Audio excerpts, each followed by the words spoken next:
Fala, turma, estamos aqui hoje em mais um Pode Despertar, aquele podcast que a gente vem para refletir, para buscar pensar mais profundamente em alguns assuntos. E hoje eu estou aqui de novo com o Matheus Biancardini, da Sejuve MG, e o grande Braulio Lara, vereador por Belo Horizonte, empreendedor, mas eu vou querer que ele conte um pouquinho da história dele, porque tem história demais para contar. Obrigado, viu, Braulio? Valeu, Danilo, valeu, Matheus. E tamo aí, né? Tamo junto, Tamo junto. Prazer te receber. Pô, primeiro que é muito bom estar com ele aqui, que é um vereador, né, Matheus, que faz um Exatamente. trabalho em prol da liberdade, e a gente aqui sempre vai defender mais liberdade, nunca menos. Então, queria que você contasse um pouquinho da sua história, Braulio, assim, uma pincelada básica de onde é que você veio, para onde você vai, como que você entrou na política e assim, dá uma resumida, porque eu sei que sua história é boa. Vai, Danilo, eu venho da área de exatas. Então, assim, minha trajetória de formação foi sempre na área de computação. O pessoal acha que eu sou advogado, mas não sou. É o óculos, é o óculos. Não, acho que é o terno e gravado. também, O pessoal fica é achando que eu sou verdade. da área de direito, mas, na verdade, a minha formação é em ciência da computação. Depois que eu fiz ciência da computação, eu fui fazer um mestrado também nessa área de otimização combinatória e programação linear, que é um negócio super específico que é matemático com computação, mas até pela minha vivência, porque desde muito novo eu trabalho com...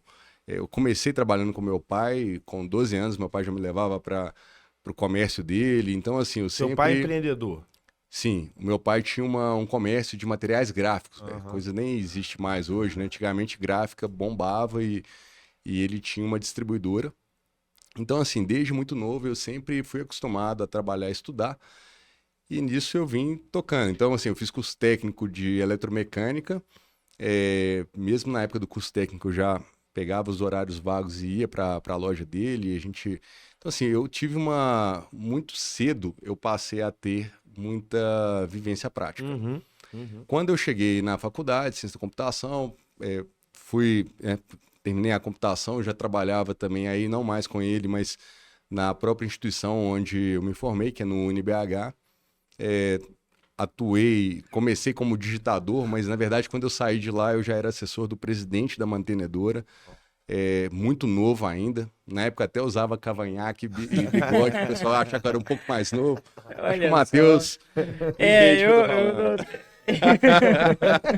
Vou cultivar esse cavanhaque também, fiquei ideia do Braulio. Mas daí, mas tudo porque com 25 anos, na verdade, eu já estava super acelerado e tive uma proposta para montar uma empresa. Hoje é a minha empresa, a gente já está com 15 anos de mercado, mas na época era só um sonho. E, inclusive, assim, terminei o mestrado, entrei numa pós de gestão de custos e controladoria, que já conectava um pouco mais com o meu dia a dia profissional. E na própria pós, foi meu trabalho de planejamento estratégico, a empresa que mais tarde, né, seria realidade. Hoje já tem 15 anos. E a gente atuava no segmento de lançamentos imobiliários, prédios novos, fazendo de fato todos os caminhos, desde da concepção do projeto associado à venda do terreno, mas também para fazer com que aquele lançamento ali fosse todo vendido ao final de todo o processo. Mas na época a gente estava vivendo o boom imobiliário e isso gerou, assim, era muito negócio. Tanto é que eu tive a oportunidade também na mesma época de criar uma construtora, mais tarde uma incorporadora, meio que era uma holding, e nessa jornada digamos assim, no pico da empresa, eu cheguei a ter quase 1.000 funcionários trabalhando. Caramba, e sempre assim, ali no Buritis. A empresa era ali, mas a gente incorporou muita coisa, inclusive para outras cidades do interior. Bacana, Mas bacana demais. as obras que eu executei, a maioria delas no Buritis. 1.000 funcionários? 1.000. Funcionários, Eram muitos muita canteiros gente. de obra funcionando e aí a gente estava ali. E nisso é que, digamos assim, muita gente fala, você é engenheiro civil? Eu falei, não, eu dou aula na engenharia civil da UniBH, mas eu fui parar lá para dar aula de programação de computadores para os futuros engenheiros. C++, tá vendo? Danilo conhece, ó. Então eu comecei dando aula de programação, que tinha tudo a ver com a minha formação, mas rapidamente o coordenador viu que eu tinha muita bagagem prática. Então eu comecei a dar 2 disciplinas intercaladas, uma de planejamento, orçamento e controle de obras, e a outra que era engenharia econômica aplicada na incorporação imobiliária. Ó. E aí uma jornada aí de mais de 10 anos como professor também, que me Começou, conectou então, a muitos o quê? alunos. 2012, 13, que você começou a dar aula lá? Eu comecei a dar aula em 2009. 9. E aí, poxa, vários alunos, né, vários engenheiros hoje passaram comigo, né, me formaram com, ainda mais que minha disciplina era no finalzinho do curso, então tudo isso foi Pegava criando tudo que de já tava no fato final mesmo ali, né? e punha a cerejinha no Do bolo bolo. deles, né, tipo assim, né, cara, eu vou te contar agora o pulo do gato que ninguém nunca tinha te falado. Eu vou te ensinar como você pode ter sucesso sem ser CLT, funcionário. Você tem um caminho empreendedor que só depende de você, mas dá trabalho, é arriscado, mas pode te dar muito resultado. Então eu sempre tentei entusiasmar e motivar os meus alunos a olharem para esse outro lado e desenvolverem os seus próprios negócios. E aí, como é que foi que você saiu Enfim, dessa parte? E eu tocando dessa o meu pedra? negócio, né? Porque, de certa forma, minha empresa também. E Então, eu como é que você trabalhava, foi de fato, de- 24 horas com isso. Ué, tô falando, olha aqui, ó. Você tava sendo professor, tocando a empresa, E ainda fui inventar mexer aí com foi política. mexer com política. Depois mexeu com política, olha Mas só. a política foi um negócio interessante porque em 2013 tiveram as manifestações dos 20 centavos, mas na verdade foi um momento que a população brasileira pôs para fora toda aquela revolta, aquela Nervosismo energia inteiro, mesmo Sim. de total revolta com o que estava Tava sendo acontecendo. posto no sistema, né? E na época uma pessoa me fez uma pergunta que eu confesso que eu não soube responder, que era o quê? Quem que você votou na última eleição? E eu Falou, putz. nem lembrava. Tô falando de eleição de deputado, eleição de Aham. vereador. Que é o que Por quê? importa, né? É a base do negócio, mas as pessoas não têm a percepção de qual que é o significado do voto dela num candidato que está ali vinculado a um partido. Porque, Não na sabe o verdade, peso do voto, não sabe né? o peso Não do sabe. voto. Não sabe o que de fato acontece com o voto. E eu, nessa situação, falei, cara, não existe cobrar dos outros se você não der o exemplo. E aí eu passei a ser uma pessoa antenado diretamente com política para fundamentar realmente Obrigado. Para fundamentar o meu voto em 2014, que foi a eleição que reelegeu Dilma Rousseff. E naquela época tinha uma cortina de fumaça, de fato, que até a Copa, tudo era lindo e maravilhoso. E A realmente Copa do Mundo tava sendo, né? era o que era vendido na época. Não, assim, Mas eu já enxerguei que em engraçado. termos econômicos, cara, o negócio tava- estava complicado. Tanto é que, graças a Deus, eu consegui entregar minha última baixa bits em 2014, e aí entrou 2015, 16, 17, recessão. pior. A pior de todas, É. né? E foi um período extremamente duro, onde se eu tivesse, de fato, alavancado e na velocidade que eu estava, a chance de ter Continuado fazendo entrado num obra. colapso podia ser muito grande, Aham. né? Eu parti de capital zero. É, E aí, alavancando e fazendo girar. quando eu né? cheguei nesse ponto, em 2014, aí então eu fiquei mais enxutinho com a minha imobiliária, com a Solimob. Nós fomos secando, né, de fato, né? Se eu falei que eu tive um pico de 1.000, imagina, eu tive que fazer um movimento de ir decrescendo. E em 2014, fim do ano, quando a Dilma já estava reeleita, cara, o castelo de areia foi derretendo. Entendo. E aí, esse movimento de indignação colocou todo mundo nas ruas em 2015 no Fora Dilma. E eu fui em todos. E num desses, lá na Praça da Liberdade, um tio meu me desafiou e falou: por que vocês que são mais novos, por que vocês não vão então e se candidatam? Como é que chama seu tio? Né? Ótimo Márcio, meu tio padrinho. esse aí. Parabéns, o Márcio. Despertou um grandíssimo mandatário, Eu líder aí. sabia que eu ia entrar nessas confusões, né? Todos os prédios que eu morei até hoje, eu já fui síndico. Então Aí é é fácil, predestinado. é fácil. Predestinado. Bacana. E aí eu fui para a linha de, então, trabalhar de 2015 para frente. Então eu comecei a me envolver mais com as coisas coletivas. Na época, inclusive, o Novo ainda nem tinha habilitação e a gente era obrigado a filiar um ano antes. Uhum. E eu, para não deixar para a última hora, né, como Já. um bom mineiro, eu não deixei chegar no finalmente. Como um bom mineiro, você Lógico. fez o contrário. Eu deixei eu já fui, tipo assim, ali por volta de julho do ano de 2015, eu peguei e fiz a minha filiação no PRTB. Que era um partido também que eu nem sabia, mas já era uma canoa furada que eu tava embarcado, mas eu não tinha nenhuma noção. Você queria estar lá, né? Eles não sabiam. Hoje, a gente, lógico, né? Até pela estrada que você vai trilhando, eu tenho muito mais consciência.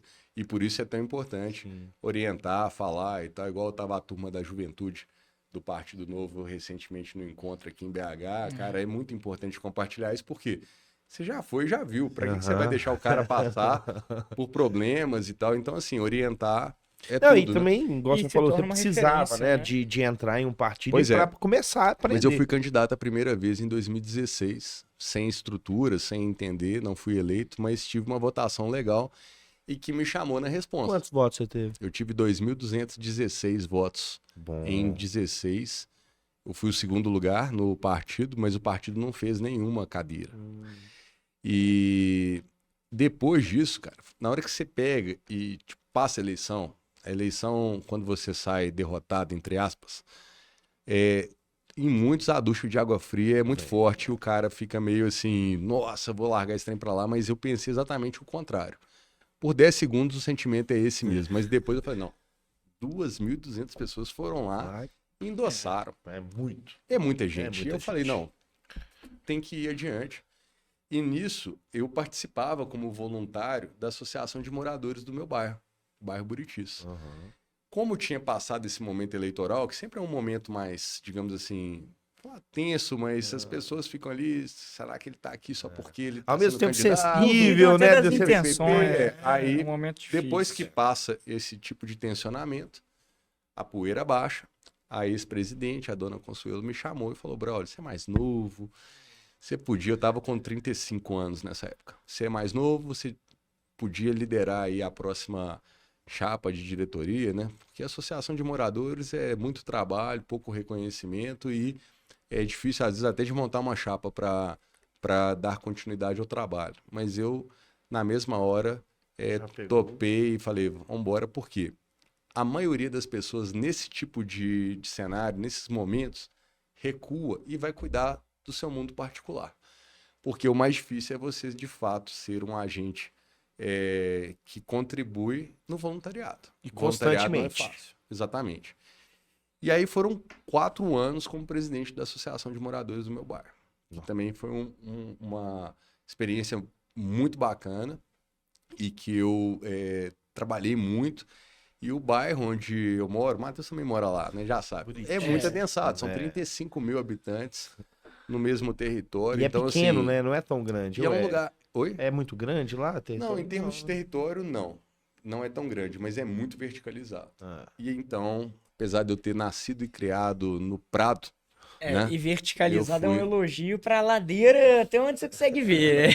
Você sobe e Muito desce o prédio. tempo inteiro. Prédio em cima de ladeira. Prédio em cima de ladeira, 35 isso mil aí. pessoas. Mas o Buritis é um bairro novo, é um bairro que, de fato, traz muito desse momento, eu acredito, da forma nova de se viver e conviver.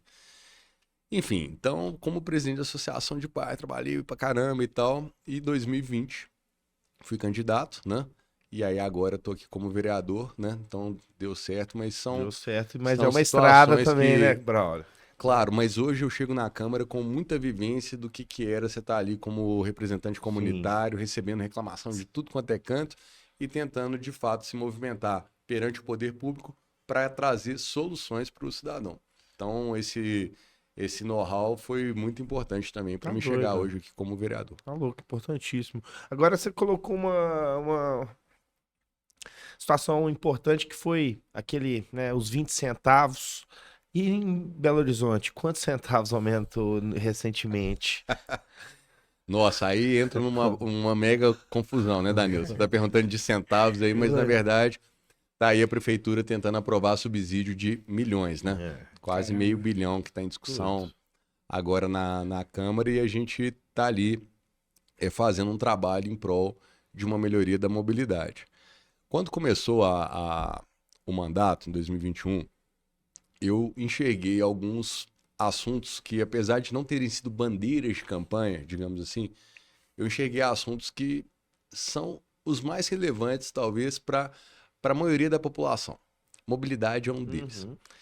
Morador de rua é outro. É a questão dos nossos pontos turísticos abandonados, né? Hoje você chega com um visitante sucateado. É ridículo. Ridículo. Belo Horizonte está feio. Tá feio. Zeladoria E aí você zero vai. com a Pois é. cidade, Parabéns. É E isso. o mercado imobiliário, que é aí de onde eu vim, já contei para vocês rapidamente. Então, todas as pautas que passam pelo dia a dia do corretor de imóveis, do incorporador, né? A maioria delas são pautas de legislação municipal. Então, estou em todas. E esses 4 eixos começaram a nortear meu trabalho. Mas, rapidamente, a gente entrou na legislatura e a pauta de mobilidade veio à tona por meio da CPI da Caixa Preta da BH Trans. E eu fui participante dessa CPI. Então, todos os problemas que estavam, digamos assim, ocultados por uma falha de gestão começaram a vir à tona. Porque você me perguntou quantos centavos aumentou, mas o problema maior de Belo Horizonte é que a passagem foi congelada. Então, em 2017, se não me engano, a passagem era 4,05. E o prefeito Alexandre Calil, na época, ele passou por uma das primeiras crises e bateu no peito e falou: Belo Horizonte não vai ter aumento de passagem e quem manda aqui sou eu, então vai aumentar só para 4,50, sem embasamento nenhum. Tipo assim, Na força, na 4,50 caneta, né? saiu do nada. É. Não tinha Estudo, cálculo nenhum, nada. função, não tinha motivo, né? nada. Tipo assim, não tem explicação. 4,50. Ele quis. Quis, meteu aquilo ali na E foi. caneta e... E do 4,50 de 2018 para cá, não houve nenhum reajuste do valor das 2018? tarifas. 2018. E a gente já está em 2023. 5 anos. Então você imagina o seguinte, nesse período todo, tudo que já aconteceu. Tá louco. Então isso gera uma série de problemas dentro do sistema de mobilidade. Por quê? Quando você estanca qualquer coisa na mão, vai explodir em algum lugar. E aí começou a haver um sucateamento da mobilidade como um todo. Mas, juntou a isso, veio o quê? Pandemia. Né? Aí. A gente esqueceu de falar aqui, mas em 20 começou a pandemia. Tanto é que foi uma campanha durante a pandemia, ninguém sabia que ia dar certo, como é que seria. E em 2021, então, no início da legislatura, era pandemia. E nesse momento, o Calil tinha liberado em 2020 e veio fazendo isso em 2021, 220 milhões de reais para as empresas a título de Garantia, adiantamento de compra de vale transporte para fazer com que o sistema funcionasse. Antecipou E isso o foi feito de uma recebível, forma assim. totalmente, exatamente, ilegal. Por quê? Se antecipa a compra não significa que você está subsidiando. E num determinado momento começaram a tentar dar um novo formato para isso, mas viram que era necessário para se passar como subsídio, tinha que ter autorização legislativa. E aí começam as coisas e tal, eu não vou aqui aprofundar nos detalhes da CPI da BH Trans, mas o fato é que muitas irregularidades foram apontadas.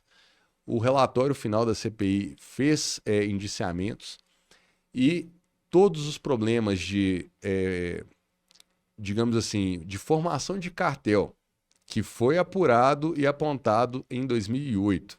Isso a CPI da Caixa BH Trans apontando. Mais problemas e várias ilicitudes no decorrer do caminho quando eles fizeram auditoria com a Maciel Consultores. Documentos fraudados, um monte de problema. E mais esses repasses ilegais que aconteceram. Não faltavam elementos para a prefeitura chegar e botar, como se diz, ordem nessa confusão e anular o contrato e começar do zero. Não faltava. Mas a prefeitura sempre se esquivou de fazer isso. E aí, tentamos, por exemplo, fazer a repactuação do contrato. Não foi feito, né? Inclusive, durante o período, o Calil mesmo tentou encerrar o grupo de repactuação. Mas quando ele se afasta para ser candidato e o FUAD assume, a mobilidade de Belo Horizonte estava, assim, em frangalhos e a ponto de colapsar. E aí foi pedido aos vereadores que dessem um voto de confiança, que injetassem um subsídio de 237 milhões, que foi feito no ano passado, para que houvesse tempo para que isso tudo se organizasse, se estruturasse. Porém, passou um ano e pouco foi feito. E agora já vai vir outra leva de subsídio. E vem a próxima. E o maior problema é o quê? Que a população na ponta, né, não está sendo bem entendido. Não, Não continua está sendo ruim. bem entendido. Eu fiz várias visitas às 5:30 da manhã, 6 horas da manhã nas estações de ônibus, dando uma incerta mesmo para ver. Uhum. Assim, as pessoas são uníssonas, porque o que elas querem é o quê? Chegar rápido no trabalho, que o ônibus passe e que elas possam, na verdade, andar com conforto no ônibus. Ter o mínimo de Né? qualidade O mínimo ali, de né? qualidade do serviço. Mas, na verdade, a matemática do jogo ela é o contrário. Quanto mais gente estiver entupindo uma viagem de ônibus, mais lucrativa ela é. E automaticamente, quando ela é mais lucrativa, ela começa a compensar as viagens que são feitas, às vezes, com ônibus vazios, com linhas mal estruturadas. E aí vem a pergunta, que até a gente estava falando lá no início da conversa, que é a minha área de pesquisa operacional e otimização. Quando você trabalha otimização em redes, não adianta você simplesmente ficar olhando só que precisa de mais dinheiro, mais dinheiro. Se você não atuar na reorganização da rede, você não tem a melhoria do custo. Então, você tem que trabalhar em enxugar o custo para conseguir compensar essas movimentações de colocar o recurso onde ele deve estar. Ou seja, eu preciso de mais ônibus na linha tal, no horário tal. Mas eu não preciso de tantos ônibus para fazer essa parte da rede. Então, eu tenho que reestruturar. E a conversa é só pôr mais dinheiro. Só dinheiro. Só precisa de mais dinheiro, mais dinheiro. Então, assim, não é possível que não vai usar a inteligência para otimizar o sistema. E esse sistema. E tem um hoje, sistema, tipo, online, assim, que você consegue ver esses dados para fazer uma tem. reorganização? Só que aí, por exemplo, uma coisa que sempre me incomodou: os órgãos públicos, de um modo geral, são muito fechados, mas eu vou falar da BH Trans. Cadê os dados disponíveis para todos os alunos de todas as engenharias fazerem simulação? Para todo mundo que quiser contribuir com o problema, fazer trabalho, fazer pesquisa. Sim. É tudo muito fechado, você não enxerga a informação. Que dirá a informação que nós, vereadores, precisamos, inclusive, para pegar e falar de subsídio. Porque lá vai aumentar o custo do sistema. O custo do sistema vai aumentar. Agora, a maquiagem é você pegar e falar o seguinte: não, mas a sua passagem vai diminuir. Porque a sua passagem vai ficar em R$ 4,50, mas o resto do dinheiro está entrando como subsídio. E é Eu diria nosso o seguinte, dinheiro. é a mesma coisa. Só está definindo de qual bolso que você vai pagar. Ou você vai pagar direto o cartão BH Bus, passando na catraca, ou vai pegar uma parte do seu IPTU, que poderia estar fomentando outra política, né? Outra coisa, educação, infraestrutura, saúde, sei lá. Melhorar mais o E tá metrô, entrando qualquer dinheiro coisa, direto. né? Mas na prática, o sistema está ficando mais caro. E se ele está ficando mais caro e não entregando o resultado que o cidadão quer, cara, a gente está jogando o dinheiro fora. É isso. E esse é o ponto-chave. E hoje você acha que tem alguma solução para a gente conseguir melhorar? Porque, como você falou, é uma coisa que está sendo extremamente cara para o município, extremamente cara para o cidadão pagador de impostos, e ao mesmo tempo ele não tem retorno de qualidade algum com isso. É sempre ônibus lotado, sempre com péssima qualidade, sem manutenção, ônibus ficando parado sem freio, por aí vai. Como você acha que a gente consegue resetar isso? Você acha que seria fazendo nova licitação, seria abrindo a famigerada caixa preta da BH Trans? Qual que você acha que seria o melhor caminho? Bem, eu penso que o único jeito de você garantir qualidade com menor preço é abrindo concorrência. Perfeito. Então, assim, quanto mais operadores tiverem no sistema, ao meu ver, é melhor. Então, por exemplo, dentro da matriz de Belo Horizonte, a gente tem um sistema convencional, que é esse dos ônibus maiores e que ganharam, entre aspas, uma licitação, licitação fraudulenta. Em 2008, porque eles fizeram, na verdade, o quê? Simularam uma concorrência e ganharam o próprio direito de explorar o transporte público. Belo Horizonte, assim como outros lugares também, vendeu o direito de ser explorado. Ponto. E eles pagaram por isso na época, que é o chamado de outorga. Eles compraram o direito de explorar. Usar esse... Tudo bem. Só que tem um outro fator em BH que aconteceu, que foi na época lá atrás dos pirueiros, que para resolver o problema dos pirueiros, essas pessoas que estavam envolvidas com esse tipo de transporte na época viraram o que hoje é chamado de sistema suplementar, que são aqueles ônibus amarelinhos. Não, circular. Não é o circular, é o suplementar, é o pequeno. O circular era igual tinha o circular 1 da Contorno e tal, ela faz aquele parte amarelinho do menorzinho. piquititinho. Aquele ônibus, cada ônibus é de um permissionário. É de um indivíduo. É de um indivíduo, ok? Ele pode, obviamente, contratar alguém para dirigir. dirigir para ele, mas ele é uma empresa de um ônibus só, ok? Uhum. É uma empresa de viação de um ônibus só. E foram concedidos 300. E esse sistema, eu acredito muito mais nele do que no próprio convencional, porque ele está distribuído. E a qualidade dele também. Só que a BH Trans nunca mais abriu a permissão para mais ninguém. Tanto é que hoje a turma do suplementar encara problemas como, por exemplo, as viúvas que, vamos supor, o permissionário vem a falecer e a viúva não consegue continuar operando o serviço. E é a renda dela, da família. Renda da família. Absurdo. Entende? Então, assim, são problemas que têm que ser encarados e resolvidos. Mas, ao mesmo tempo, também ninguém consegue entrar novo no sistema. Então, eu acho que se a gente conseguir colocar mais players dentro dessa estrutura de mobilidade, você começa a ter uma perspectiva de melhora. E dentro disso, sabendo que esse contrato podia, de fato, cair antecipadamente, a gente começou já a pautar também uma nova estrutura para o sistema de mobilidade. E aí, Matheus, o seguinte, não tem fórmula mágica, reset não funciona, porque você precisa de...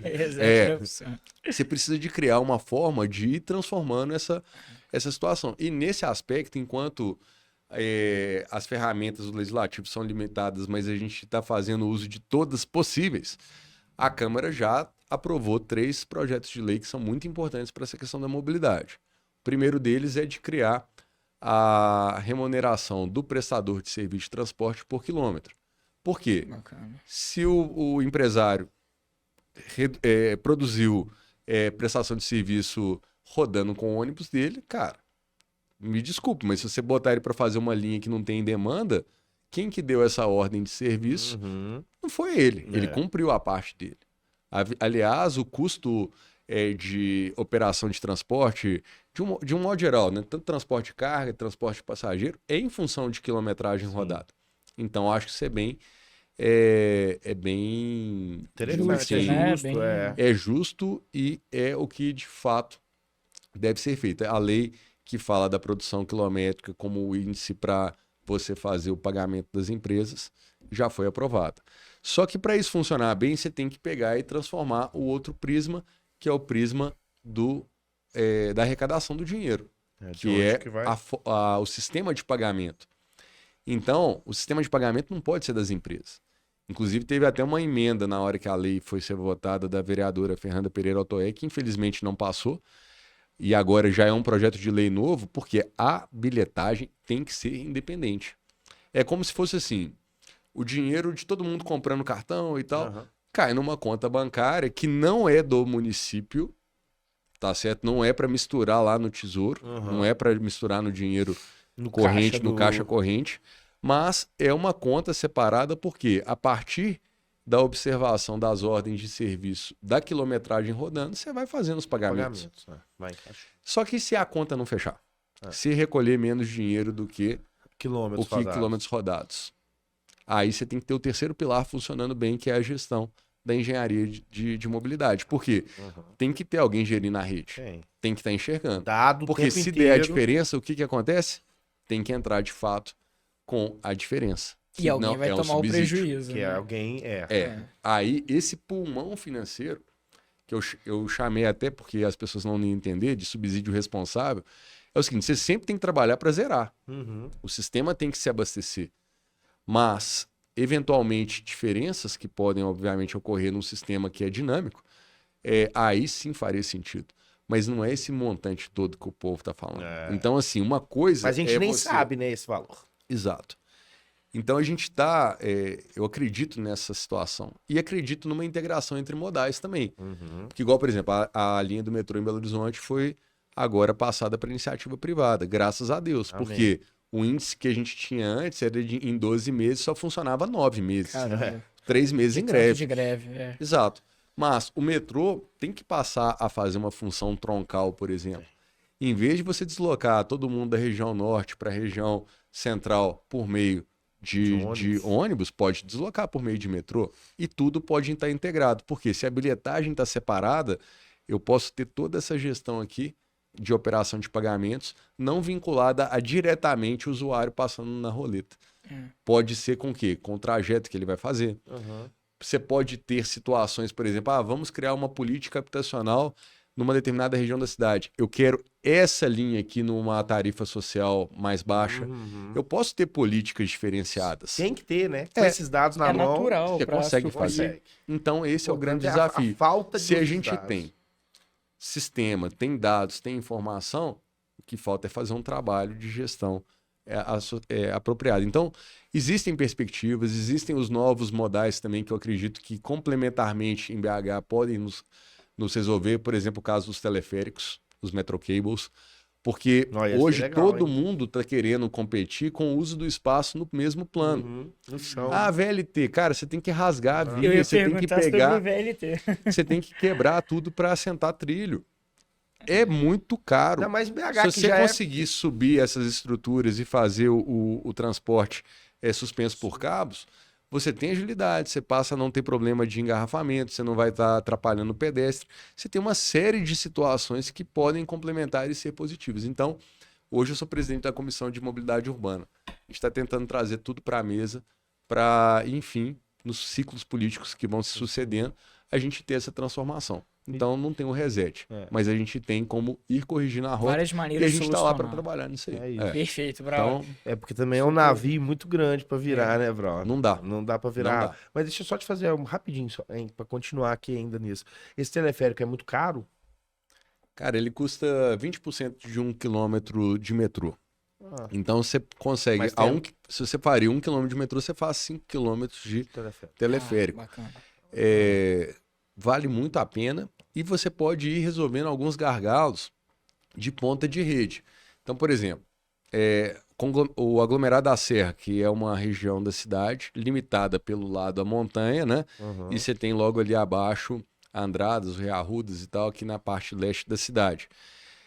Se você fizer esses pontos escoarem direto para as linhas troncais, por exemplo, do próprio metrô, já resolve um porque problema. você não depende de ter rua para passar o negócio. Vem por cima, não tem cruzamento, não tem nada. Você ganha. E aí você vai integrando, mas o grande segredo que a gente tem que conseguir no futuro, quando eu falo futuro é porque eu sei que não tenho dinheiro para chegar e fazendo um monte de coisa ao mesmo tempo.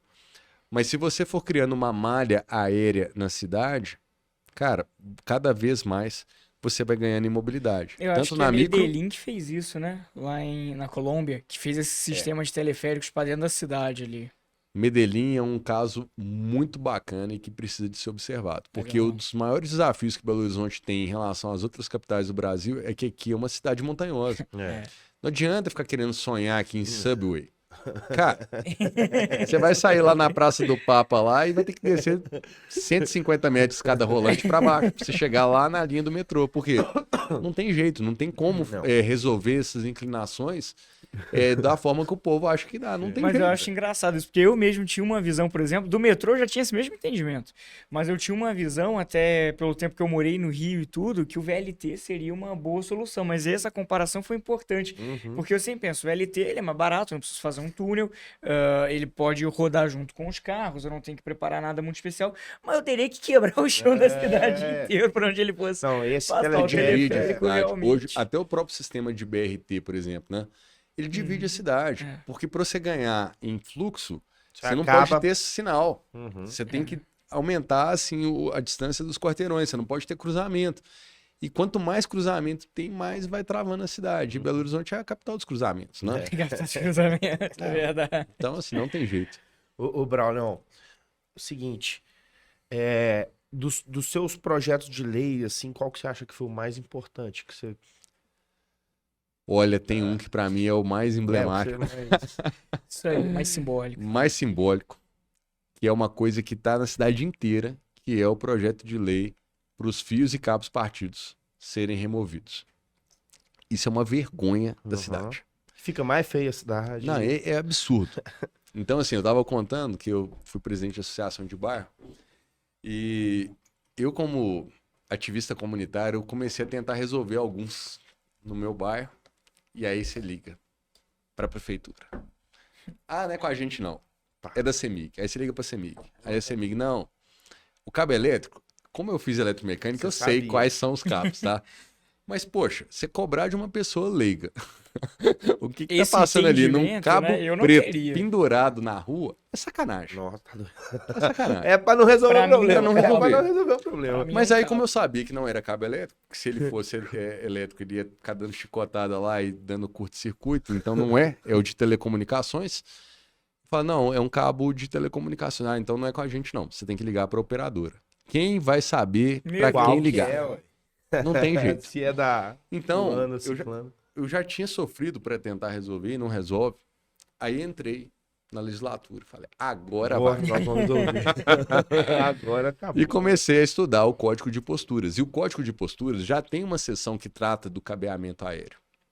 Então, o projeto de lei... Inclusive, tem um projeto de lei que virou lei alterando o Código de Posturas do hoje presidente da Câmara, o vereador Gabriel Azevedo, que já exigia a identificação das plaquinhas nos cabos. Então, isso daí é de 2010. Uhum. Já estava... 2010 não. Perdão, desculpa. É 2017. É perto, beleza? Já é perto. 2010 era outra alteração lá. Já tinha isso.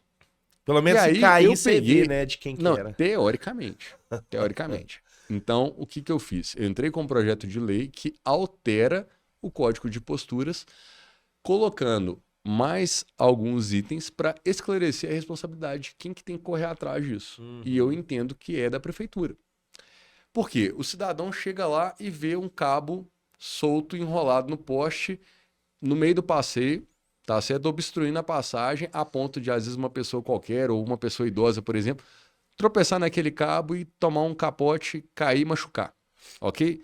Poxa, se é logradouro público, é a prefeitura. A prefeitura que tem que se preocupar em correr atrás de quem fez aquilo dali e pedir para resolver. Então, o que é o projeto? A prefeitura passa a ser o ponto focal para o cidadão entrar em contato, no nosso caso, que é o serviço 156, liga para a prefeitura e fala, ó, tem um cabo partido, solto, enrolado na árvore, enrolado na placa, solto no meio do caminho, perfeito, na rua tal. A prefeitura, ok, o seu protocolo é tal. E ela que tinha que começar a correr atrás de resolver. Aí ela vai ligar para quem?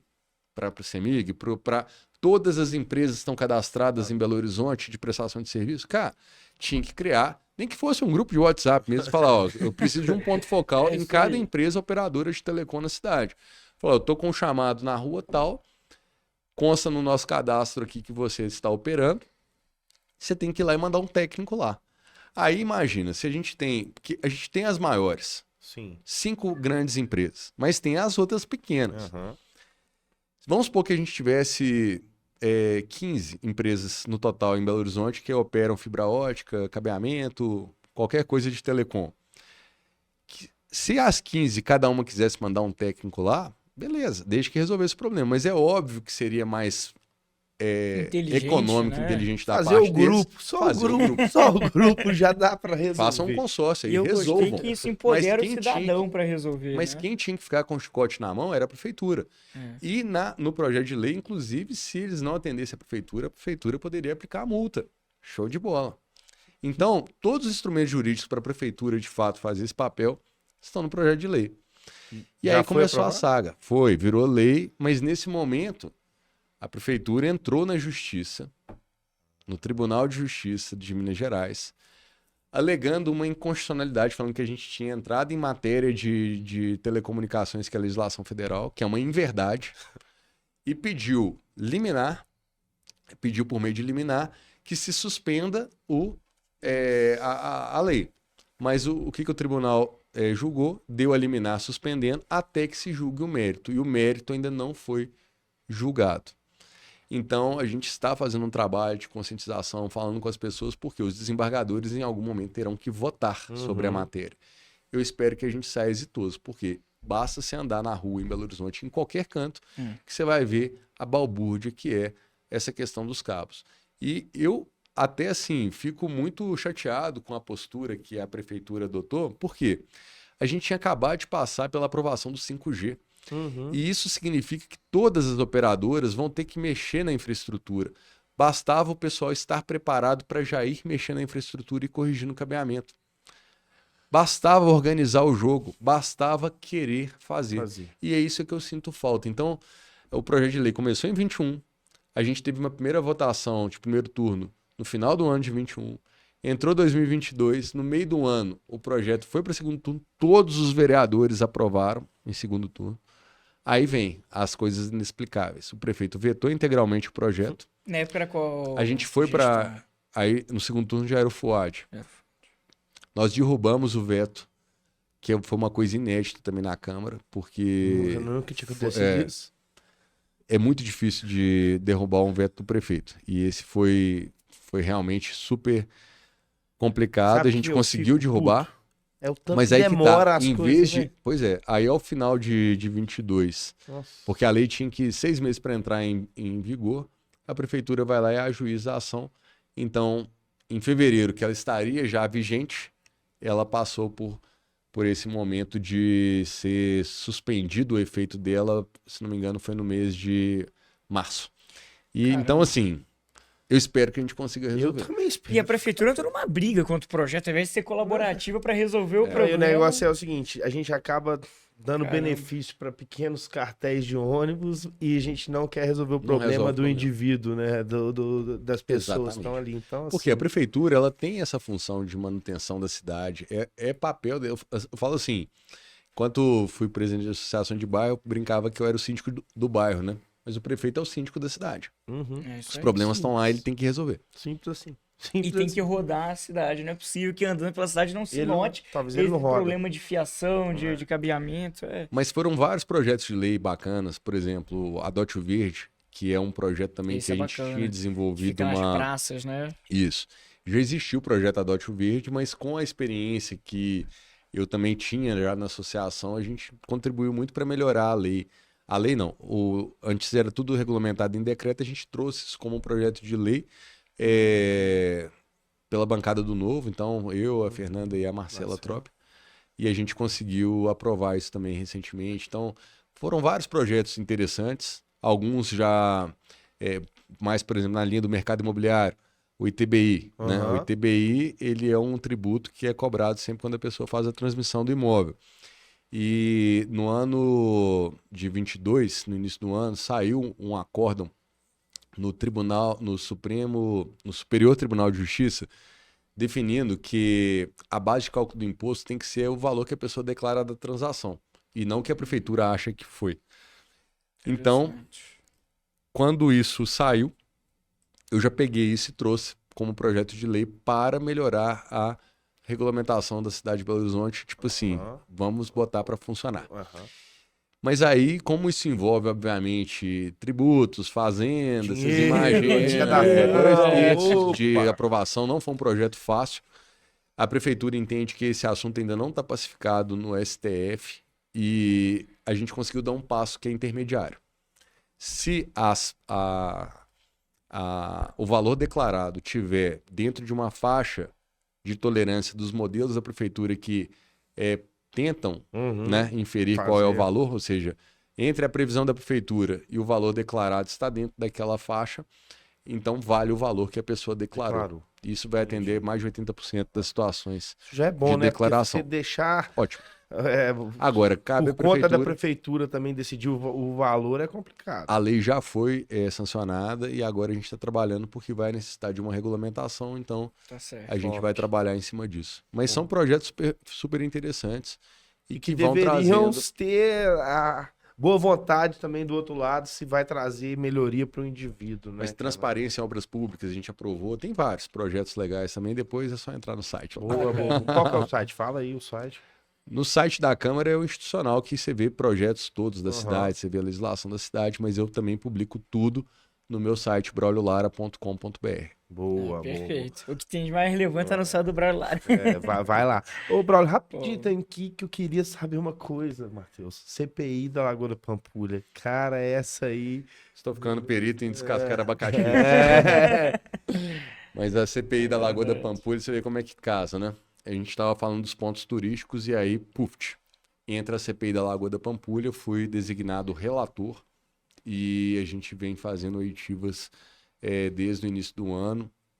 Infelizmente, a verdade é muito dinheiro pouco resultado. Uhum. Então, a hipótese que a gente coloca, né? Eu ainda estou finalizando o processo e a gente ainda não apresentou o relatório, mas são muitos indícios de irregularidades na gestão do dinheiro público. Eu falo que o dinheiro está saindo, de fato, pelo ralo lá, perto da barragem da Pampulha, lá perto do aeroporto ali, né? Indo embora porque a gente paga aproximadamente 16 milhões de reais só no tratamento das águas da Pampulha, mas só que as causas continuam entrando na lagoa. Então você está, de fato, fazendo uma operação enxuga-gelo. Ou seja, em vez de você estar botando o dinheiro para estancar as calças e evitar que a poluição entre, na verdade, a prefeitura, da forma que está conduzindo, deixa todos os problemas entrarem para tentar tratar dentro da lagoa. Mas o mais grave nessa história é que a Lagoa da Pampulha é um bem patrimonial cultural tombado em todas as esferas da federação. Ela tem tombamento estadual, que foi o primeiro, depois tombamento nacional, depois ela teve o tombamento municipal. Então, por falta de tombamento, não é. E em 2016, ela ainda foi reconhecida como Patrimônio Cultural da Humanidade. Caramba. Ok? Olha então, o peso assim. que a gente tem em Belo Horizonte, né? Exatamente. Maltratado, mal cuidado. Não, mutilado. Você tem alguns braços da lagoa, né? Tem o lado da lagoa, a parte rica e a parte pobre. A parte pobre é a parte oeste, que é onde recebe a maior carga dos afluentes e que tem sido assim mutilada com assoreamento. Então, aos poucos, a lagoa está sumindo. E a prefeitura, infelizmente, gasta o dinheiro e não consegue efetividade no seu trabalho. E como é que gasta esse dinheiro? É desses 16 milhões? 16 milhões por ano é só o tratamento de água, mas só que tem os processos de desassoreamento que já foram feitos e que... Eu vou dar um exemplo para entender melhor. Ali em frente ao zoológico. Aquela enseada era para ser de água, espelho d'água. E chega lá, se você observar, tá com, tipo assim, 3 metros de terra acima do espelho d'água. Quem que aterrou isso? Prefeitura. Tem estradas de manutenção dentro da lagoa, abandonadas lá. Quem que botou lá essa estradinha lá, aterrando? Dentro do perímetro da Avenida Otacílio Negrão de Lima, tudo é tombado. Então, é a mesma coisa de você entrar fazendo uma intervenção num bem tombado e mutilar esse bem. Isso é crime. Isso é crime. É a mesma coisa de um cara... imagina um cara entrar lá nas pirâmides do Egito, com uma latinha de tinta branca lá, com um pincel lá, tipo aqueles pintor lambão mesmo, sabe? Sem o menor cuidado, que fala, cara, você tá louco? Aqui é um bem tombado, aqui é um lugar que você tem que ter o máximo de cuidado possível. Não é qualquer um que põe a mão numa restauração, por exemplo, das igrejas tombadas, as igrejas barrocas que a gente viu aí, as obras do Aleijadinho, todo o patrimônio cultural que está em Ouro Preto, em Tiradentes, em Congonhas. Não é qualquer um que mexe. Os caras entram dentro da Lagoa da Pampulha para fazer essa lambança toda como se nada tivesse de proteção cultural. Então, assim, são coisas absurdas. Por exemplo, lá na Orla da Lagoa, tem os projetos paisagísticos do Buller Max, né, que seguem toda a estratégia que o Niemeyer apresentou e que virou, de fato, o conjunto arquitetônico da Pampulha. Mas a orla é tombada. E a gente vê, por exemplo, até hoje, no carnaval mesmo, a prefeitura fez propaganda lá de plantios de árvores na orla da Pampulha em total desconformidade com o projeto paisagístico. Ou seja, o povo nem sabe, parece que estão tratando de um patrimônio tombado. E aí nas oitivas você vai... Assim. Tinha que ser em cima do lance. E não é. Infelizmente não é. Então, assim, a gente vai vendo um completo descompasso criminoso que está trazendo, infelizmente, uma degradação total do nosso patrimônio. Ruim pra gente, né? Ruim para Belo Horizontinos, que poderiam ter mais turistas lá. Exato. O turismo, a questão da percepção humana da Lagoa da Pampulha, o que ela de fato significa. E essas ações, elas vão acontecendo e muitas vezes são até maquiadas, porque eles plantam aquelas vegetações invasoras, aquelas árvores chamam leucenas principalmente, que ela espalha super rápido. Para quê? Para formar uma barreira vegetal. Você não vê. Para você não ver o que está lá. É mais fácil do que resolver o problema e esconder o problema. Então, assim, infelizmente... a poeira para debaixo do tapete.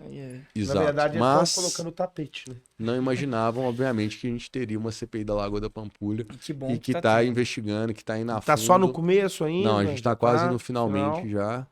E eu espero que, de fato, a gente vai ter uma outra Lagoa da Pampulha pós essa CPI, porque não tem como mais o Belo Horizontino ser ludibriado em torno desse tema. Não dá. A gente tem que realmente fazer uma correção de rumo na nossa cidade. É isso. Tem muita coisa errada em BH, né? Que tem que ser melhorado, e que bom ver que tem vereador já fazendo esse trabalho com garra lá dentro. E a gente não pode esquecer, Matheus, porque não existem problemas fáceis. Isso. Mas existe trabalho para resolver problema. Perfeito. O que não adianta é a pessoa ficar parada achando que vai se resolver no piloto automático ou não se engajar para aquilo. Eu espero que a gente realmente esteja construindo um senso comum dentro da política de que não cabe mais gente que não entrega resultado. É isso. Isso aí. E tem que ter. E é bom ver o Braulio com essa franqueza toda em abrir sobre os problemas de Belo Horizonte, porque também não dá para chegar, o cara como vereador, e achar que a cidade está perfeita, achar que o sotaque mineiro, por ser o mais charmoso do Brasil, basta compartilhar essa notícia que o resto a gente dá um jeito. Não é. Não é. Tem que encarar os problemas de frente, né? Mas eu tenho até uma dúvida, e aí já puxo aqui mais uma próxima pergunta. Como que você sente hoje que é o relacionamento da Câmara Municipal com o Poder Executivo, com a Prefeitura de Belo Horizonte?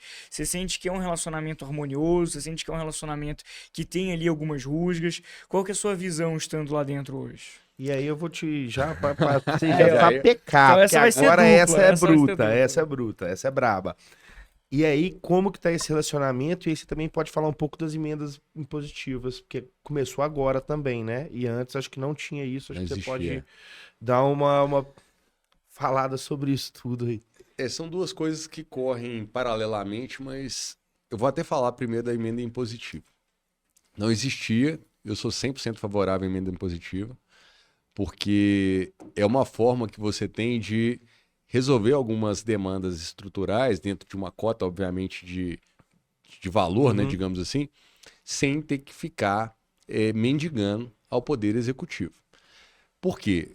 Existem vereadores ou políticos que atuam só de forma ideológica. Mas eu venho, igual eu falei, como síndico de bairro. E no bairro o cara precisa de resolver aquela obra que estava faltando, essa intervenção, é o parque que precisa de uma manutenção, não sei o que. Tem um monte de demanda.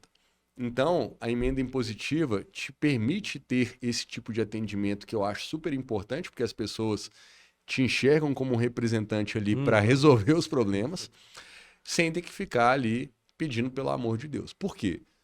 A velha política, infelizmente, ela trabalhou a vida inteira com negociações.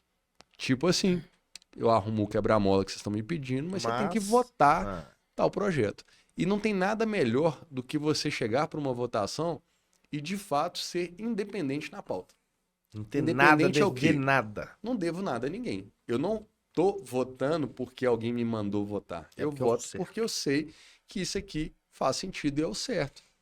Então, ter essa liberdade é muito importante para um bom mandato parlamentar. Então, assim, é a nossa marca dentro do Partido Novo, essa liberdade para esse tipo de decisão, porque não tem ninguém fazendo tutoria porque fechou um acordo com fulano, com ciclano lá em cima.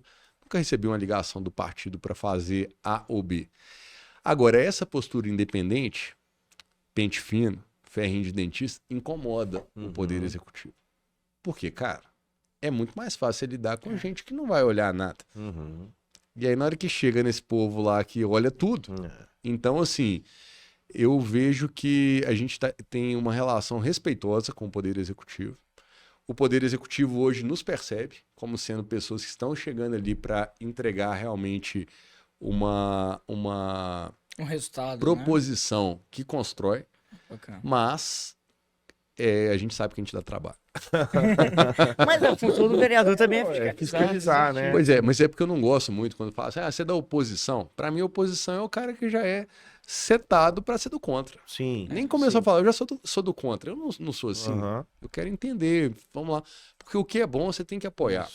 Então, tem gente que tem dificuldade de entender essa posição independente, mas eu acho que ela é fundamental dentro de um bom exercício. Se o projeto for bom, você vai com ele. Se for ruim, você exatamente, não vai com exatamente. Independente se foi o fulano da esquerda, da direita, do centro, enfim. E aí você tem que saber conviver. Porque em política, tudo é coletivo. E você não pode chegar lá achando que a sua visão é a visão única, a visão certa. Não é assim. Não é. Porque cada um tem uma história. A Câmara, qualquer parlamento, ele é uma amostra do que é a sociedade. Então, por isso que é uma eleição proporcional, né? Ela reflete, de fato, esses pontos de vista diferentes. Então, você está ali para estabelecer, de fato, diálogo e chegar em pontos de convergência. Alguns não vão ser possíveis, mas a maioria, democraticamente, vai definir o caminho. Mas você está ali num ambiente que é de diálogo. Agora, os projetos que são mais complicados são os que precisam de ter maioria qualificada, que é quando você precisa de 2/3 da Câmara. Esses são os mais difíceis. E você não vai jamais conseguir levar nada adiante se você, de fato, não construir essas coalizões. Pontes, né? Exatamente. Não existe isso. Então, a gente tem que... Sozinho não chega em nenhum lugar, né? Na política isso. Então, não dá.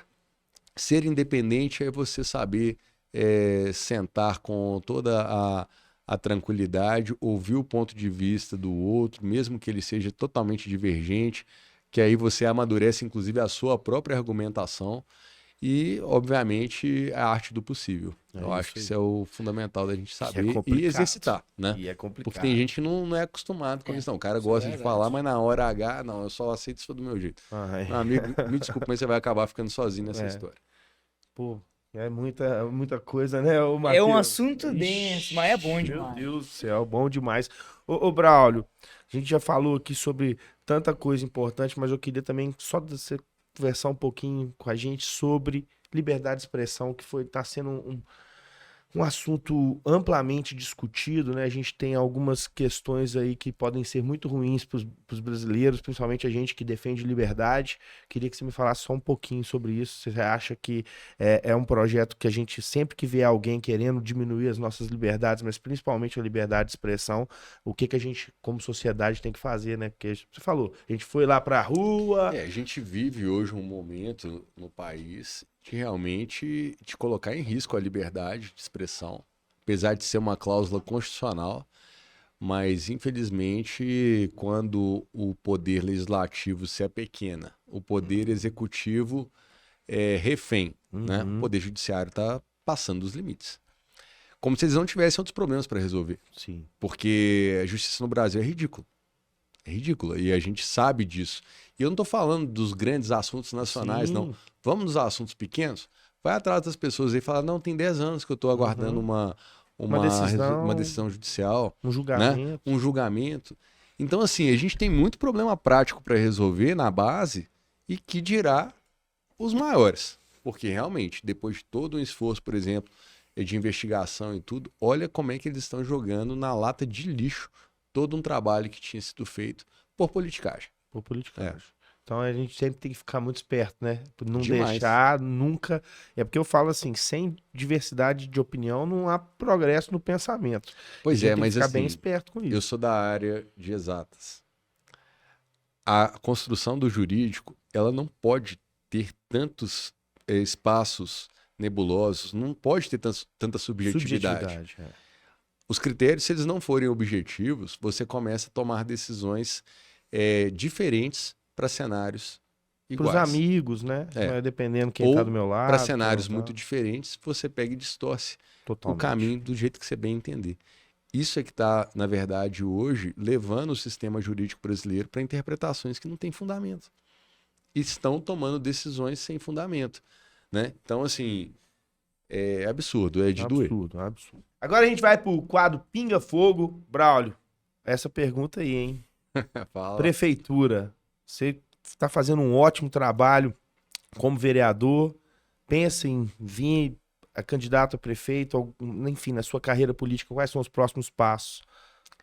Cara, se passar mais uns 8 anos e continuar essa zona, eu acho que vai ter que entrar um síndico para botar ordem nessa coisa. Gostei dessa. E ano que vem? Cara, ano que vem, reeleição de vereador é super importante, porque muitas das coisas que a gente começou ainda não se consolidaram, né? Então um mandato a mais eu acho que vai ser primordial. Um mandato é pouco, né? A verdade é essa. Considerando que a gente... Quando eu entrei, o Gabriel até falou um negócio desse. Todo mundo mereceria um segundo mandato. Deveria merecer um segundo mandato. Que é o quê? Um segundo mandato você já tá muito mais... habituado. Você já tá mais experiente. Já carimbado ali. Então, assim, eu acho que... É lógico que a gente aprende rápido, mas o início do mandato você ainda é júnior. Então, melhor você agora você já tá mais sênior é outra história.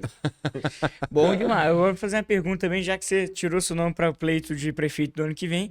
Quem que você acha ali que seriam os 3 principais nomes que vão estar disputando a prefeitura de BH?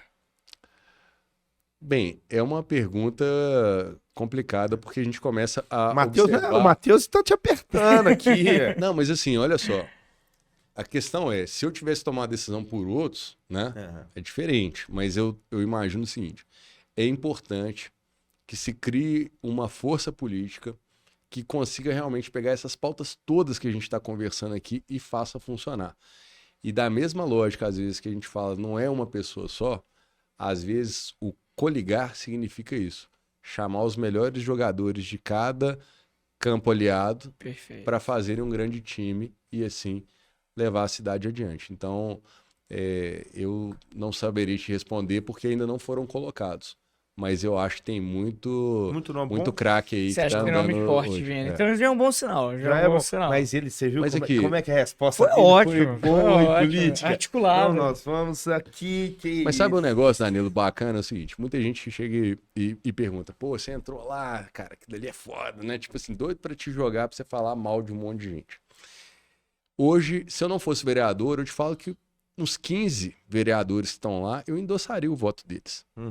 É lógico que o meu voto seria um só, mas eu quero dizer assim, pelo convívio do dia a dia, você passa a reconhecer a potencialidade, o comprometimento e, enfim, o trabalho dos seus pares. Então, assim, eu hoje indicaria vários para serem... endossaria o voto em vários dos meus colegas de trabalho. E essa é a transformação que a gente quer ser cada vez mais esses grupos dentro de um parlamento maior, mais relevante, porque é isso que vai fazer a cidade transformar. São quantos vereadores em Belo Horizonte? Nesse momento, 41. Então, mas terão 43 pra... a partir do ano 43. De 25. Então ainda tem um espaço bom, né? Porque 15 de 45 é 30% praticamente. Sim, mas é assim... É aos poucos também, É porque dos 15 também eu não vou falar dos que são do campo ideológico da esquerda que a gente não milita junto e, obviamente, nem vai militar. Mas você sabe quem está trabalhando, entendeu? E isso é muito importante. Então é importante a própria população, né, nas próximas também dar uma chance, mais renovação, porque as pessoas... O que é importante da população entender é que, eu vou falar um negócio aqui que é duro, tá? O partido vale mais do que o candidato. Não adianta ficar votando no Joãozinho, no Zezinho, etc., que estão em partidos, às vezes, que absolutamente não significam nada. Não tem conteúdo programático, não tem nada. E o cara tá jogando o voto dele fora e, às vezes, fazendo com que um outro que não tem nada a ver com aquele candidato entre. Então, o que eu falo para todo mundo hoje é o seguinte: olhe quem são as pessoas que participam daquele partido. Porque isso vai fazer a diferença. E nós, no Partido Novo, estamos fazendo a diferença. Então, assim, eu quero que as pessoas olhem e falem, cara, desse time aqui é que saem uns bons jogadores. Isso. Eu tenho que votar nessa turma. Nessa turma. E é isso que a gente tem que entregar. Boa, Braulio. Boa. Muito bom aí. Animador isso. Animador. E assim, primeiro te agradecer por tudo. E a gente vai fazer uma pergunta agora pro nosso segundo quadro. Pergunte ao oráculo moderno, aquele que tudo sabe, aquele que tudo leu. E um dos pilares aí que você falou que acabou, né, vendo que é um dos problemas também que a população de Belo Horizonte enxerga é morador de rua. Então vou perguntar pro chat aqui, né, que ele me falasse aí quantos moradores de rua tem em Belo Horizonte, limitando aí ele até 500 caracteres, senão ele desanda a falar, e as possíveis soluções pro problema. Vamos ver se ele... ele não consegue. No entanto, olha que interessante. Na verdade, ele pode até não falar quantos que tem, mas ele tá falando bastante coisa aqui, viu? Mas vamos lá. Posso lhe fornecer algumas possíveis soluções para o problema dos moradores de rua com base em práticas comuns e estratégias em outras cidades. Abrigos e alojamentos, assistência social, habitação de baixo custo, emprego e treinamento, Parceria com organizações, né? ONGs, deve ser também, grupos religiosos, comunidades, saúde mental e dependência química, que todos devem passar, quase todos devem passar bastante por esse problema, né? Infelizmente. E prevenção. Tem alguma coisa aqui que Belo Horizonte faz? Olha, o algoritmo está respondendo bem, porque todos esses pontos são pontos importantes.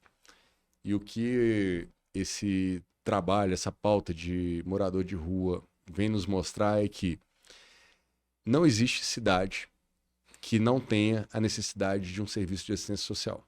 Ponto. Então, assim, tem gente que fica assim, que não, né, um mundo perfeito. Cara, não existe um mundo perfeito, sempre vai ter. Mas o grande problema é que se você não tiver os processos funcionando bem, você não vai conseguir direcionar. A pergunta que o chat GPT não conseguiu responder na bucha é o número de moradores de rua. A gente tem em Belo Horizonte aproximadamente 10 mil pessoas em situação de rua. É gente pra caramba. Nossa. E o que a gente percebe é que as políticas públicas são totalmente desproporcionais ao número. Então imagina o seguinte, você tem um problema de 10 mil e você vê o pessoal falando de estratégia para atender 50, para atender 100. Não vai resolver. Nunca. Não vai resolver. Então, assim, nós propusemos um projeto de lei que deve estar em breve chegando aí na pauta para ser votado em primeiro turno, que traz a política municipal das pessoas em situação de rua. Ela já existe enquanto decreto, mas ela traz um aperfeiçoamento de vários itens para que a gente consiga encaminhar estruturas jurídicas para dar embasamento às ações, mas, obviamente, quem tem que botar a mão na massa para fazer funcionar é a prefeitura. Só para vocês terem uma ideia, um daqueles itens ali é a parceria de organizações, emprego e treinamento. A prefeitura tem um projeto que chama Estamos Juntos. Em 2021, o Estamos Juntos só encaminhou 11 pessoas. Nossa, que isso. E na hora que eu vi esse relatório, ninguém, né? eu falei assim, esse é o problema. Como que vocês estão querendo, na verdade, estruturar coisas que não dão vazão? Não funciona. Então, porque o prefeito vai lá e vai falar, né? Tipo assim, a gente tem um projeto Estamos Juntos, mas não funciona. Atende quantos? Você tem algumas questões, por exemplo, para né? mim são desafiadoras, mas muita gente que está nas ruas chegou em BH, ficou numa situação complicada e na hora que você vê, a pessoa vai para a rua e aí vai acumulando aquele monte de problema. Por que na região da rodoviária, que é a porta de entrada principal da cidade, né, para esse perfil, se uma pessoa estiver andando ali, olhando para cima, sem saber para onde ir, foi assaltado, perdeu dinheiro, a equipe de assistência social tem que abordar. E às vezes a pessoa fala, olha, se eu pudesse, eu voltava para minha terra. Falei, pega o ônibus agora aqui, ó, tá aqui. Menos um problema, né? Menos um problema. Mas se você não for efetivo para fazer esse tipo de abordagem de forma rápida, depois que passou um mês, passou 3 meses, passou um ano, o estado de degradação dessa pessoa já foi tão forte que, assim, aí você começa a colher vários outros problemas. O problema das drogas, o problema do uso de abuso de álcool. Aí você, enfim, começa a vir... Aí vira um problema gigantesco. Mas ele é um problema gigantesco, só que ele não é um problema também de uma solução só. Você tem que ir criando uma rede e ir criando essas alternativas para ir conduzindo vários pontos. Agora, às vezes, inclusive, resolver este problema passa por articular a sociedade de um modo geral. Olha só, o povo mineiro, né? Nós somos muito caridosos. As pessoas todas costumam se envolver para ajudar e tudo. Mas tem hora que a ajuda passa do ponto. Vou dar um exemplo. Ali na Praça Rio Branco, na rodoviária, tem relatos que numa mesma noite, mais de 20 instituições que dão comida vão para o mesmo lugar. E aí o que acontece? Um morador de rua recebe às vezes 5 marmitex de noite. Aí o que o cara faz? Pega só a parte que interessa para ele na quentinha e joga o resto fora. Onde? Na rua. Aí você fala, poxa, vai virando aquela zona, né? O que acontece com comida jogada na rua? Vai trazer um monte de coisa. Rato, barata. Aí você começa a ter outros tipos de infestação do problema, escalonando o problema. Né?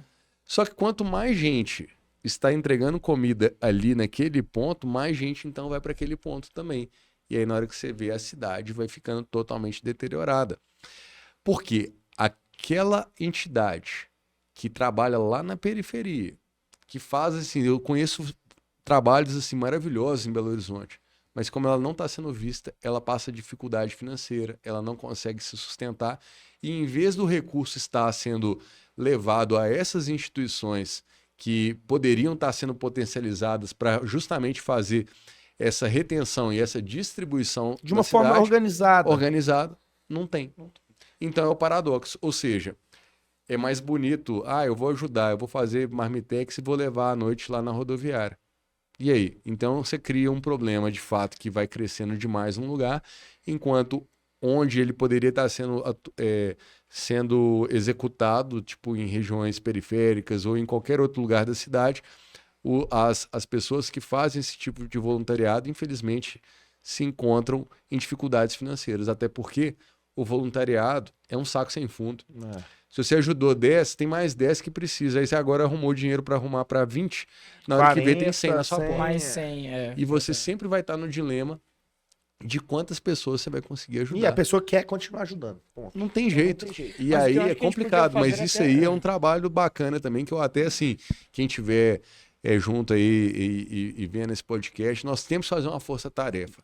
Não vamos ficar só braço cruzado e falando também, né? Que é só a prefeitura, não, porque infelizmente, não é. Pelo menos nessa gestão, eu tenho certeza que não vai ser. A gente não pode delegar nossa caridade só ao poder público, né? Acho que até o Rafael Verne, que a gente entrevistou recentemente, falou a mesma coisa.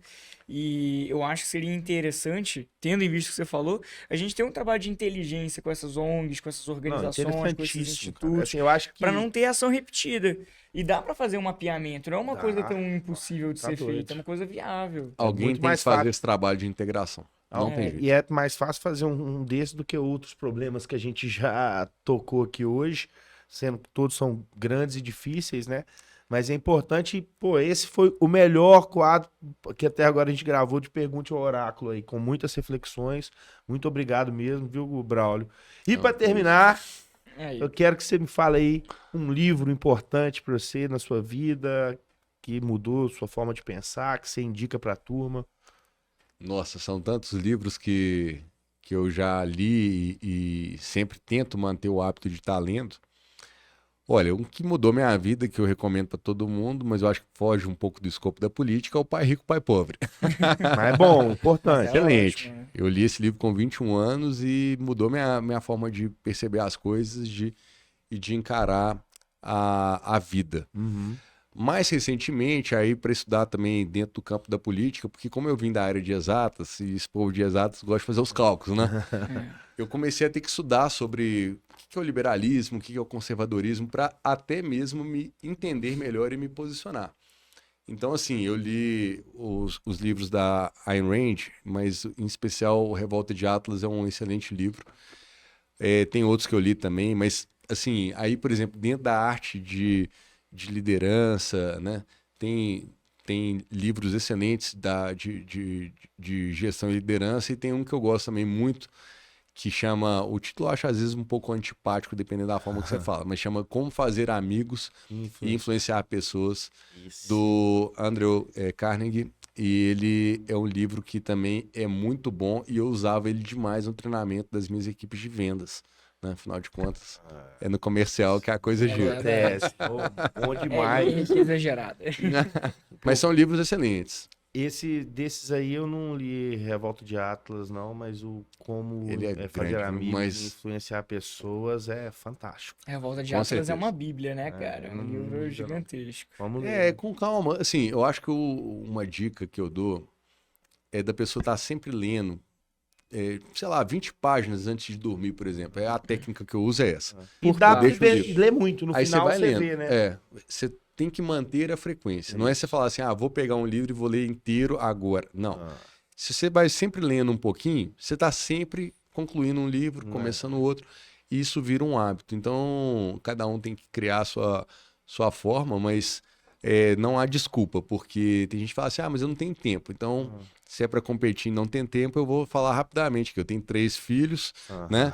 Aula à noite, lógico que agora eu não estou na carga que eu já tive no passado, né? O trabalho político me demanda 24 horas também.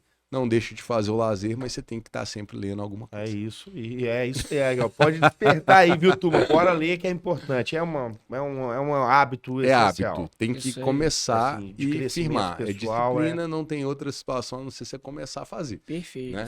E ótimas recomendações de livro. Já era. Aí deixa passar e aí esquece, né? Exatamente. Vai empurrando com a barriga. Gente, obrigado, viu, Braulio? Danilo, antes de finalizar, tem que lembrar o pessoal de se inscrever, de deixar o like, de compartilhar o vídeo, compartilhar essa entrevista, essa conversa maravilhosa com o nosso vereador Braulio Lara. Segue a gente aí, segue o Braulio também. Me segue também então lá, né? Braulio Lara Novo nas redes sociais, já vou falar olhando pra canal. Galera, ó, Braulio Lara Novo no Instagram, no Twitter e no Facebook. E no YouTube é só Braulio Lara. E aí, estamos lá, eu divulgo tudo. Então, quem quiser acompanhar o mandato aí, não falta informação. Boa. Segue lá, um bom representante. A gente tem que seguir, luta pela liberdade. Segue o Pode Despertar aí, compartilha com a turma. Né? Se inscreva no canal para saber dos nossos próximos episódios. Sempre que lançar, você vai receber aí, vai assistir e refletir, que tem muita coisa que a gente pode mudar, né, Braulio? E isso aqui é a nossa missão pra galera refletir. Obrigado, Matheus, mais uma vez. Eu que agradeço com o convite de estar aqui novamente, viu, Danilo? Até a próxima, turma. Valeu, Braulio. Valeu, pessoal. Obrigado. Tamo junto.